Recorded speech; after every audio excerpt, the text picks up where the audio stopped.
GURPS Módulo Básico Campanhas. Regras do GURPS, quarta edição. Episódio 144, capítulo 12, Combate Tático, atacando em combate tático.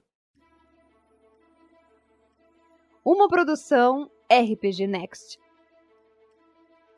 Fala galera, bem-vindos a mais um episódio do Regras do GURPS, quarta edição. Estamos continuando aqui com um combate tático, capítulo que trata exatamente de como você ver o seu combate num mapa com miniaturas. E comigo aqui está agora o Heitor, lá do Bar da Barda. Fala Heitor, tudo bem? E aí Vinícius, obrigado pelo convite mais uma vez, como é que estão as coisas aí? Tudo tranquilo. Heitor, está agora aqui a todo vapor o financiamento coletivo do livro Crônicas Esquecidas. Você não sabe o que é esse livro? Não sabe o que é esse financiamento? Procure lá no Catarse o financiamento Crônicas Esquecidas do RPG Next. Nós estamos lá fazendo um livro que já está com 100% de financiamento e você vai conhecer as histórias de origem dos personagens da aventura A Mina Perdida de Phandelver, que foi um dos primeiros episódios do RPG Next. Então, dá uma olhada lá, assine, procure entrar com seu apoio e nos ajude a continuar com esse projeto e em breve trazer outros financiamentos coletivos. Agora, nós vamos entrar no capítulo Atacando em Combate Tático. Os ataques funcionam como descrito no capítulo 11, com a diferença de que um mapa hexagonal permite a determinação precisa de alcance, direção, campo de visão e área de efeito. Isso exige algumas regras adicionais, especialmente para combates que acontecem no mesmo hexágono do oponente. Então vamos falar isso quando falarmos de combate corporal, em breve. Ataques corpo a corpo. Normalmente só é possível atacar os hexágonos frontais. A distância de ataque depende do alcance da arma. O alcance de uma arma de combate corpo a corpo, como dado na tabela de armas de combate corpo a corpo, que nós já vimos anteriormente, define os hexágonos nos quais o personagem pode atacar com ela, como mostrado a seguir. Alcance C é o alcance corporal. Só pode golpear alvos em seu próprio hexágono, ou seja, ele tem que estar dentro do mesmo hexágono do atacante, tem que se engalfinhar. Alcance 1 metro. Pode golpear qualquer hexágono marcado como frontal no diagrama. Aqui embaixo tem uma figura que está mostrando a setinha, né? Que tem, mais uma vez, os hexágonos frontais, os hexágonos da esquerda, direita e costas. E os hexágonos que aqui estão marcados com o número 2 e número 3 que nós vamos falar agora. Alcance 2 é 2 metros, pode golpear qualquer hexágono marcado como 2 no diagrama. Esse diagrama se encontra na página 388. Alcance 3 metros. Pode golpear qualquer hexágono marcado como 3 no diagrama. A maior parte das armas de combate corpo a corpo possuem um alcance de apenas 1 metro e pode golpear apenas os 3 hexágonos frontais. Algumas armas possuem mais de um alcance, por exemplo, uma faca pode ser usada tanto em combate corporal como a 1 metro. Uma lança pode ter alcance de 1 ou 2 metros, dependendo de como o personagem a empunha. Armas de haste maiores podem ter alcance de 1, 2 ou 3 metros. Mudando o alcance, algumas armas longas exigem um turno de preparação para ajustar o seu alcance de 1 metro para 2 metros, ou de 2 metros para 3 metros, ou vice-versa. Uma arma despreparada pode ser preparada para qualquer alcance legal, independente de como ela havia sido usada anteriormente. Isso faz parte da manobra preparar. A maioria das armas com alcance de 2 ou mais metros exige uma manobra preparar para ajustar seu alcance. Por exemplo, se um personagem estiver segurando uma alabarda usando seu alcance de 3 metros, ele precisa prepará-la durante um turno para poder usá-la para golpear alguém a 1 ou 2 metros de distância. Algumas armas balanceadas, espada grande e bastão, permitem que o personagem ataque com mais de um alcance sem precisar preparar. A tabela de armas de combate corpo a corpo mostra quais armas exigem uma mudança de alcance e quais não precisam. Observe que um personagem muito grande pode ter um alcance maior. Nós vamos ver isso quando falarmos sobre os modificadores de tamanho e o alcance em breve. Atacando através de um hexágono ocupado. É possível atacar através de um hexágono ocupado com uma arma de um alcance de 2 metros ou mais. É possível atacar através do hexágono de um aliado sem nenhuma penalidade. Faz parte do treinamento básico com qualquer arma longa. Contudo, atacar através do hexágono de um inimigo acarreta uma penalidade de -4. Quando o ataque passa por uma linha tangente a 2 hexágonos, não há penalidade, a menos que os 2 hexágonos estejam ocupados. Se estiverem, considere que se trata de um único hexágono ocupado por um aliado, a menos que os 2 estejam ocupados por inimigos. É no caso quando você vai uma arma de ataque uma distância maior, você passa entre 2 outros hexágonos, né? Passa na linhazinha do meio para atacar o hexágono que está atrás, né? Então, aí tem que considerar isso. Golpe desenfreado. Um golpe desenfreado é um ataque com uma arma de combate corpo a corpo contra o oponente ao lado, direito ou esquerdo, ou nas costas do personagem, ou ainda contra um oponente que ele não consegue enxergar. É improvável que ele atinja o alvo, mas às vezes é melhor do que não fazer nada. Um golpe desenfreado sofre a pior entre as penalidades a seguir. Penalidade de -5. Penalidade relativa à visibilidade no momento, ou o NH efetivo não pode exceder 9, depois de aplicados todos os modificadores. Também não é possível atingir uma parte específica do corpo do oponente se estiver utilizando as regras de ponto de impacto. Defina aleatoriamente. Um golpe desenfreado não precisa ser um golpe de balanço, pode ser um golpe de ponta. Contudo, não é permitido realizar um golpe de ponta desenfreado contra um alvo a mais de 1 metro de distância. O personagem pode combinar um golpe desenfreado com um ataque total, mas não pode escolher a opção determinada para receber um bônus de +4 para compensar da penalidade do golpe desenfreado. Ele também pode fazer um golpe desenfreado durante uma manobra avançar e atacar. Utilize a pior das 2 penalidades. Um personagem com visão periférica pode desferir ataques com armas de 2 mãos contra os hexágonos laterais e ataques com armas de 1 mão contra o hexágono do lado da arma, por exemplo, o hexágono direito para armas da mão direita, sem ter que se sujeitar ao golpe desenfreado. No entanto, ataques com armas de 1 mão contra o lado oposto, por exemplo, o hexágono esquerdo para armas da mão direita, e ataques contra o oponente nas costas ainda são considerados golpes desenfreados. Um personagem com visão 360 graus pode desferir ataques contra os hexágonos laterais e nas costas sem se sujeitar ao golpe desenfreado, mas ainda sofre uma penalidade de -2 para atacar o hexágono nas costas devido ao ângulo desajeitado do ataque. Observe que algumas técnicas de artes marciais, por exemplo, chute para trás, permitem que o personagem ataque o oponente em suas costas sem se sujeitar ao golpe desenfreado. E aí, começando a falar sobre os ataques à distância. Aqui que fica legal, que atacar corpo a corpo não é com nada. O combate à distância em um mapa hexagonal também requer algumas regras adicionais. A primeira delas é o campo de visão. Um personagem com uma arma de combate à distância pode atacar qualquer um dos hexágonos brancos. Ele está dizendo brancos porque ele está se referindo a um diagrama que tem no livro. Os hexágonos brancos são basicamente todos os hexágonos que estão à frente dele ou que estejam diametralmente à esquerda e à direita dele no mapa hexagonal. Não são os quadrados à esquerda e à direita, são os que estão diametralmente no plano grande do mapa na mesma linha, entendeu? Falando nisso que o Heitor comentou agora, como é que fica esse diagrama? Imagina lá a setinha, tá? E ele tem aqui desenhado nesse desenho, os 3 hexágonos frontais da setinha são brancos. E você traça esses hexágonos frontais, todos que tem para frente desses 3 são brancos, e os que tem para o lado desses 3 também são brancos. Aí formando uma linha que fica uma linha paralela de visão, uma linha paralela não, uma linha horizontal de visão, considerando a setinha virada para cima. Nesse mapa ainda, nessa figura, os hexágonos cinza que ele fala, disso que o Heitor falou, correspondem aos hexágonos que são da direita, da esquerda, que ficam aqui logo nos hexágonos laterais dessa setinha, e eles fazem um cone, que é um cone cinza, que mostra o que são esses hexágonos laterais e esse campo de visão lateral. E o hexágono atrás forma um outro cone maior, que é a área que o personagem realmente não vê, que está atrás dele. E aí, pela regra do campo de visão, de ataques à distância no combate tático, se você possuir visão periférica, você pode atacar qualquer um dos hexágonos, tanto branco quanto cinza. E se você possuir visão 360 graus, você pode atacar qualquer hexágono, branco, cinza, preto. Nos 3 casos, os hexágonos passíveis de serem atacados definem o campo de visão do personagem. E aí, assim... Isso aí era muito importante, por exemplo, na campanha de Dumbledore, o Dressler reclamava bastante que o campo de visão do personagem era restrito. Mas por que ele era restrito? Porque ele tinha um olho só. Então ele só enxergava, acho que o olho dele era o direito, se eu não me engano, então ele só enxergava como frontal os X's que estavam imediatamente à frente do lado direito, considerava como lateral esse normal da direita, e o X frontal à esquerda dele também era um X lateral e o campo atrás era maior.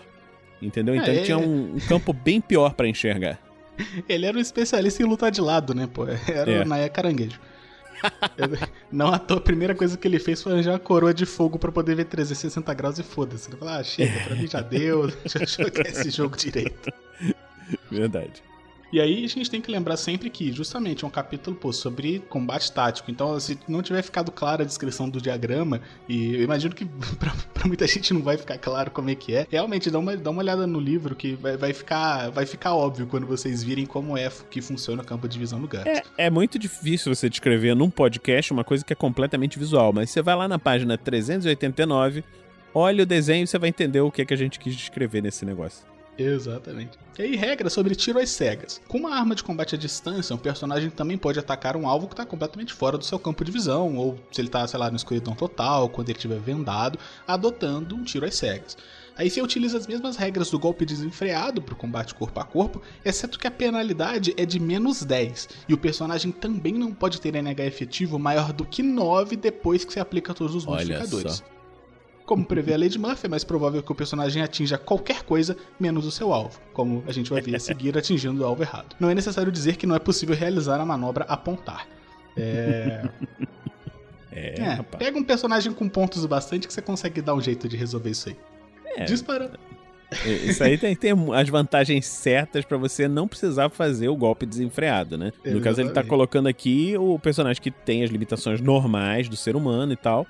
Aí, quando quer fazer um tiro, por exemplo, o cara quer dar um tiro pras costas, aí não tem jeito, você tem que fazer um golpe desenfreado aí com esse NH reduzido aí. Tem que acabar a limitação.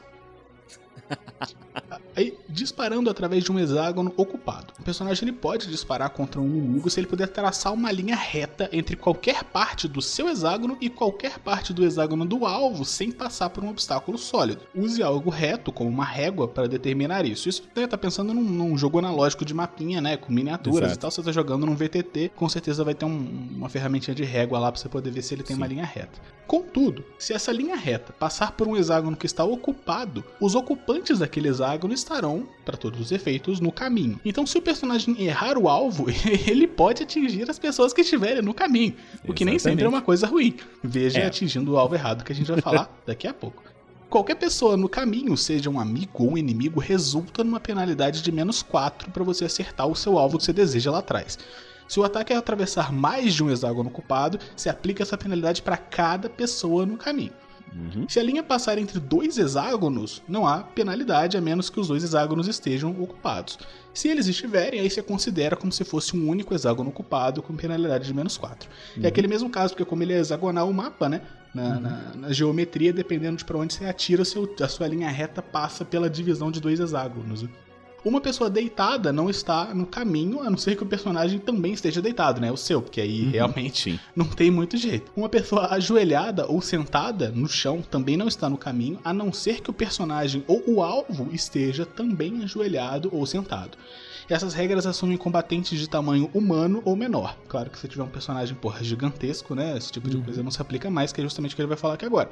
Um combatente com modificador de tamanho 2 ou mais níveis maior do que o personagem, 3 se o combatente estiver ajoelhado ou se tiver a desvantagem horizontal, 4 ou mais se estiver deitado, bloqueia completamente a linha de visão. E aí não é possível você disparar por cima dele, a menos que o personagem esteja em algum ponto mais alto. É tudo uma questão geométrica, né? Assim, você consegue ver o cara, você consegue atirar. Se o cara tá fora da linha, aí realmente não tem muito jeito.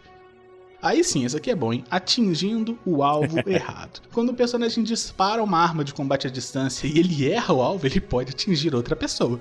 É sempre necessário fazer essa verificação depois de fracassar numa jogada de ataque. O personagem pode atingir qualquer um, seja amigo, inimigo, que estiver na sua linha de fogo. E aí, para você determinar isso, você tem que verificar a linha pela qual ele disparou. Qualquer hexágono cortado por essa linha está no caminho. Combatentes que estiverem ajoelhados ou deitados não estão no caminho, a não ser que o personagem estivesse no mesmo nível deles, né? Se o personagem também estiver ajoelhado, eles estão no caminho. Agora, atingir um alvo errado é uma questão de pura sorte, ou azar, né? Depende de quem você está atingindo.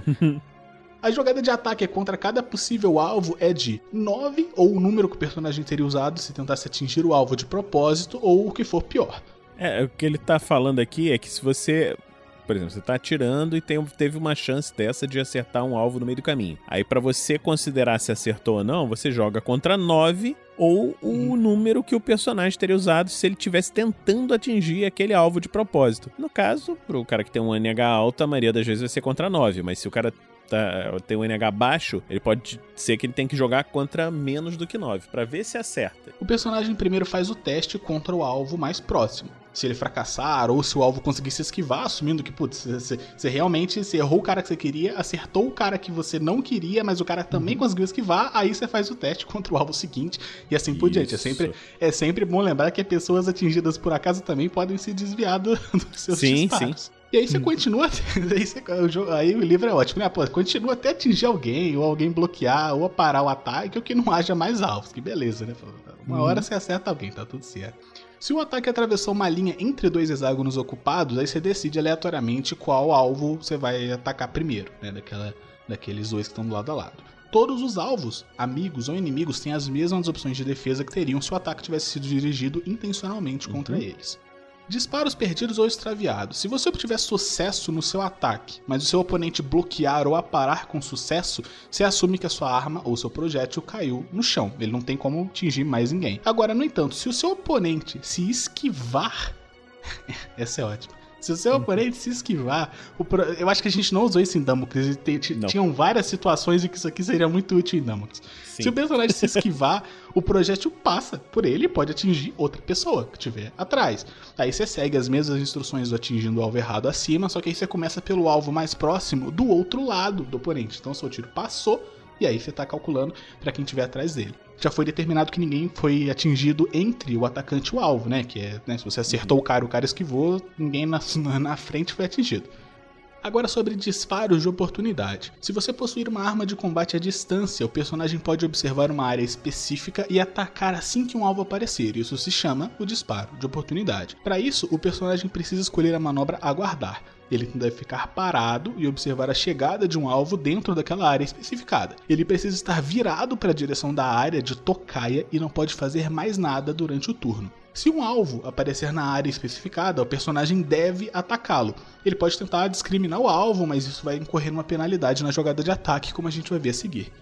O ataque acontece imediatamente. Se duas ou mais pessoas estiverem de tocaia contra o mesmo alvo, todas disparam ao mesmo tempo. Se nenhum alvo aparecer, o personagem terá desperdiçado o turno. Toda a área observada deve estar dentro do campo de visão do personagem. Quanto maior a área que estiver sendo observada, maior a penalidade na jogada de ataque. Se você estiver vigiando um hexágono, sua penalidade é 0. Se você estiver vigiando 2 hexágonos, você tem menos 1 de penalidade. 3 ou 4, menos 2. 5 ou 6 hexágonos, menos 3. 7 ou 10, menos 4. E 11 ou mais, menos 5. O personagem também pode especificar uma única linha reta e dizer que irá disparar contra o primeiro alvo que cruzar aquela linha. Para esse disparo de oportunidade, a penalidade é de apenas 2, porque ele está, via de regra, falando que ele está vigiando só um quadrado específico e, se alguém passar, ele atira.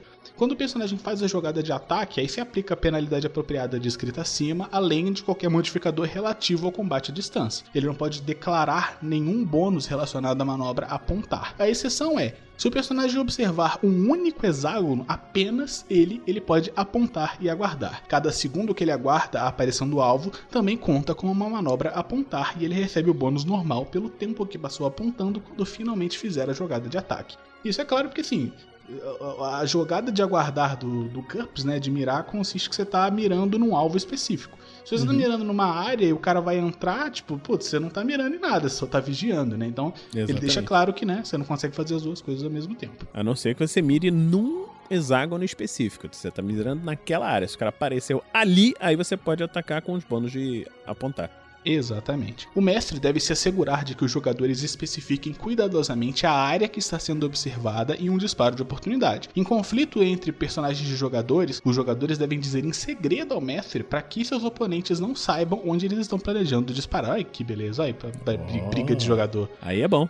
Aí sobre discriminação de alvo, normalmente, quando o personagem opta pelo disparo de oportunidade, ele precisa atacar o primeiro alvo que aparecer na área designada, seja um amigo ou inimigo, que o cara não sabe. Só que ele pode, no entanto, especificar que ele não está atacando automaticamente, o que é bastante útil justamente para você evitar de ficar atirando no amigo. Se ele escolher essa opção, o mestre tem que fazer um teste de visão pro personagem quando o alvo aparecer e dizer a ele se ele acha que é um amigo ou um inimigo. Contudo, independente do resultado, o personagem sofre uma penalidade de -2 na jogada de ataque devido ao tempo que ele passou tentando identificar o alvo. Então, assim, a fração de segundo que você olha pro cara para tentar discernir se ele é um amigo ou não, já é -2.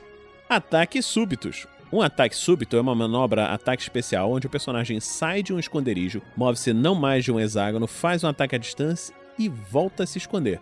Tudo no intervalo de um turno. Um exemplo seria saltar para trás de uma esquina ou árvore e sair de uma trincheira. Esse tipo de ataque é possível com qualquer arma de arremesso, arma de fogo ou besta, mas não com um arco ou uma funda. Não é possível apontar em um ataque súbito. Na verdade, há uma penalidade de -2 na jogada de ataque porque o personagem não podia ver seu alvo no início do seu turno. Observe que quando o personagem sai do esconderijo para atacar, qualquer pessoa que estava apontando para o hexágono dele como um disparo de oportunidade pode atacá-lo. Se isso acontecer, a única defesa permitida é a esquiva. Defendendo contra ataques laterais. Contra um ataque que surge de um dos hexágonos laterais do personagem, ele tem a penalidade de -2 na jogada de defesa, a menos que possua visão periférica ou visão 360 graus. Independente dessas vantagens, se estiver usando um escudo, o personagem não pode bloquear um ataque vindo do lado de sua arma, apenas ataques que vêm do lado do escudo. Se estiver usando uma arma de uma mão, o personagem não pode aparar um ataque vindo do outro lado do corpo, apenas ataques que vêm do lado da arma, a não ser que seu braço da arma tenha a ampliação extra flexível ou que ele possua a vantagem ultra flexibilidade das juntas. Defendendo contra ataques pelas costas. Contra ataques pelas costas, o personagem não tem nenhuma defesa, a menos que tenha visão periférica, que permite se defender com uma penalidade de -2, ou visão 360 graus, que permite defender sem penalidade. Mesmo com essas vantagens, o personagem sofre uma penalidade adicional de -2 para parar um ataque pelas costas e não pode bloqueá-los, a não ser que seu braço da arma ou do escudo tenha uma ampliação extra flexível ou que ele possua a vantagem ultra flexibilidade das juntas. Retirada. Essa manobra permite que o personagem se afaste de um adversário, normalmente um hexágono, contra o qual está se defendendo. Ele não pode bater em retirada para um hexágono ocupado. Quando escolhe essa opção, o personagem pode mudar de direção em um lado de hexágono. Aí, sobre ataques esquivos. Um combatente veloz ele pode começar o turno na frente do seu oponente, correr para trás dele e atacar ele pelas costas. Contra um verdadeiro ataque pelas costas, nenhuma defesa ativa é possível porque a vítima não sabe que o ataque está prestes a acontecer. Agora, contudo, se o atacante estava inicialmente na frente da vítima e correu para trás, vencendo o oponente simplesmente por ser muito mais rápido, a vítima sabe que ela vai ser atacada. E aí, nesse caso, você considera o ataque como um ataque lateral, na verdade. Então você tem uma penalidade de -2 nas defesas ativas, a menos que a vítima tenha alguma vantagem compensatória. O cara super rápido estava na frente, correu para fazer um ataque pelas costas, mas o cara viu que ele estava na frente, viu que ele estava indo para trás, pensou, acho que seria atacado, e decidiu se defender de alguma forma. Exatamente. Então, é isso aí, estamos terminando esse episódio do Regras do GURPS 4ª edição. Esperamos que você esteja gostando dessa série. Se você está gostando, considere nos apadrinhar em picpay.me/rpgnext ou padrim.com.br/rpgnext.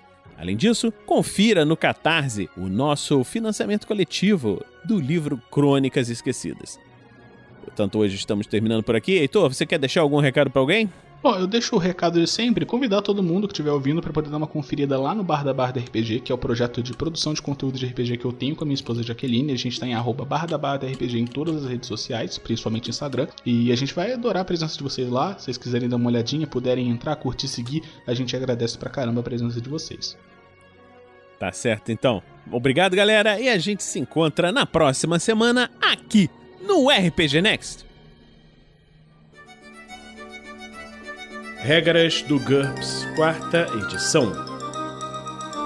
Músicas por Kevin MacLeod e Scott Buckley. Uma produção RPG Next.